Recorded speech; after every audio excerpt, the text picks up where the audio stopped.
आचार्य द्रोण राजकुमारों को धनुर्विद्या की विधिवत शिक्षा प्रदान करने लगे। उन राजकुमारों में अर्जुन के अत्यंत प्रतिभावान तथा गुरुभक्त होने के कारण वे द्रोणाचार्य के प्रिय शिष्य थे।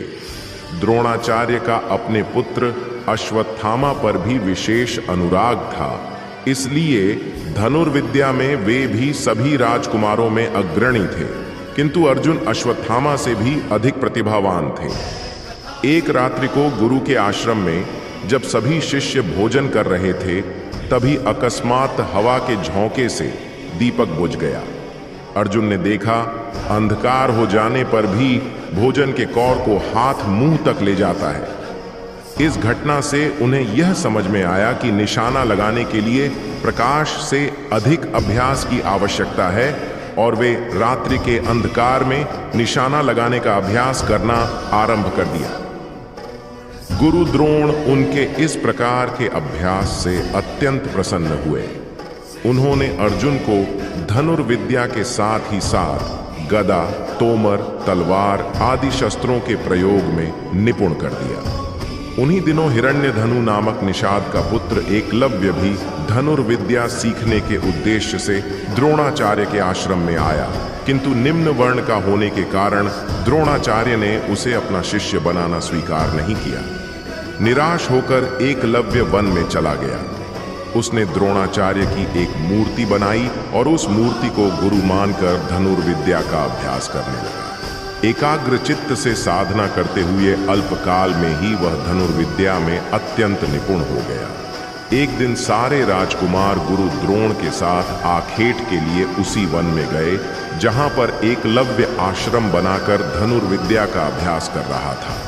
राजकुमारों का कुत्ता भटक कर एकलव्य के आश्रम में जा पहुंचा। एकलव्य को देखकर वह भौंकने लगा। इससे क्रोधित होकर एकलव्य ने उस कुत्ते अपना बाण चला चलाकर उसके मुंह को बाणों से भर दिया।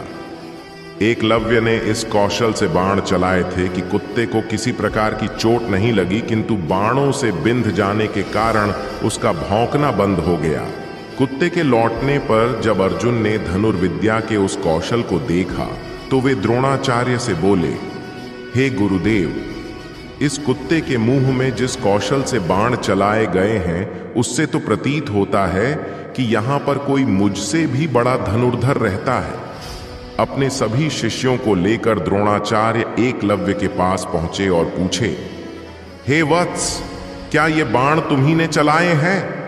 एकलव्य के स्वीकार करने पर उन्होंने पुनः प्रश्न किया, तुम्हें धनुर्विद्या की शिक्षा देने वाले कौन हैं?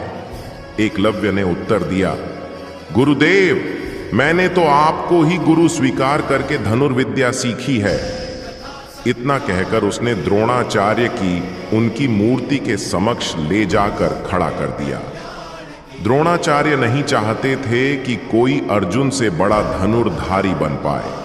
वे एकलव्य से बोले, यदि मैं तुम्हारा गुरु हूं तो तुम्हें मुझको गुरु दक्षिणा देनी होगी। एकलव्य बोला, गुरुदेव, गुरु दक्षिणा के रूप में आप जो भी मांगेंगे मैं देने के लिए तैयार हूं। इस पर द्रोणाचार्य ने एकलव्य से गुरु दक्षिणा के रूप में उसके दाहिने हाथ के अंगूठे की मांग की। एकलव्य ने सहर्ष अपना अंगूठा दे दिया। इस प्रकार एकलव्य अपने हाथ से धनुष चलाने में असमर्थ हो गया तो अपने पैरों से धनुष चलाने का अभ्यास करना आरंभ कर दिया।